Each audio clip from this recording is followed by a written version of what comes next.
নমস্কার বন্ধুরা, ঘরকন্নার গল্পে তোমাদের সকলকে স্বাগত জানাই। আজকে আমি তড়কা বানাবো, তার জন্য প্রথমেই তড়কার কড়াইগুলোকে আগে থেকে ভিজিয়ে রেখে দিয়েছি। এবার এগুলোকে প্রেসার কুকারে কটা সিটি দিয়ে নেব। জল দিয়ে দিলাম। তড়কার কড়াইগুলো দিয়ে দিলাম।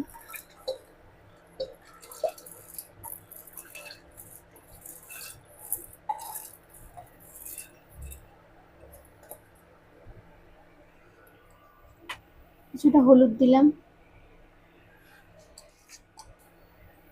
নুন দিলাম,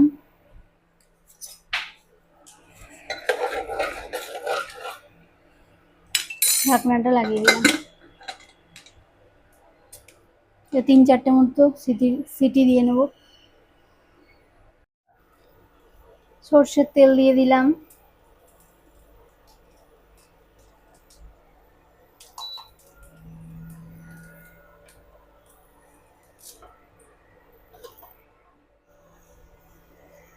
আমি পেঁয়াজ, টমেটো, রসুন আর কাঁচা লঙ্কা কুচি কুচি করে কেটে রেখেছি। এবার তেলটা গরম হয়ে গেছে, প্রথমেই জিরে দিয়ে দেব, লঙ্কাটা দিয়ে দেব, কিছুক্ষণ নেড়ে নেব।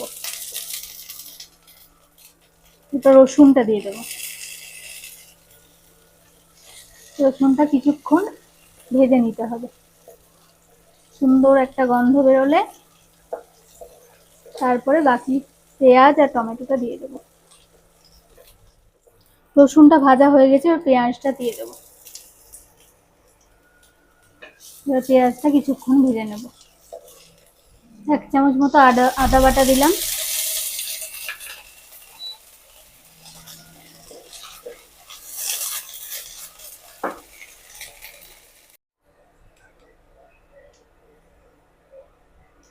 ধনে গুঁড়ো, জিরে গুঁড়ো,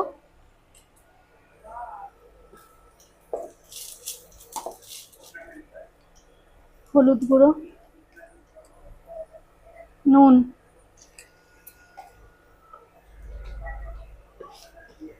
মশলাটা ভালো করে ভেজে নেব।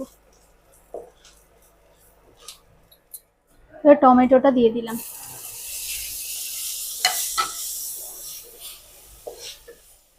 মশলাটা আমার ভালো করে কষানো হয়ে গেছে। এরপর সিদ্ধ করা তড়কার কড়াইটা দিয়ে দেব।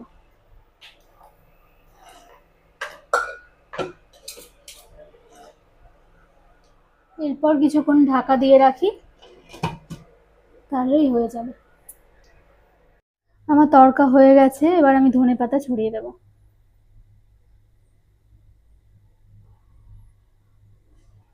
আমার ভিডিও তোমাদের ভালো লাগলে লাইক, শেয়ার এবং সাবস্ক্রাইব করে দিও। টাটা বন্ধুরা।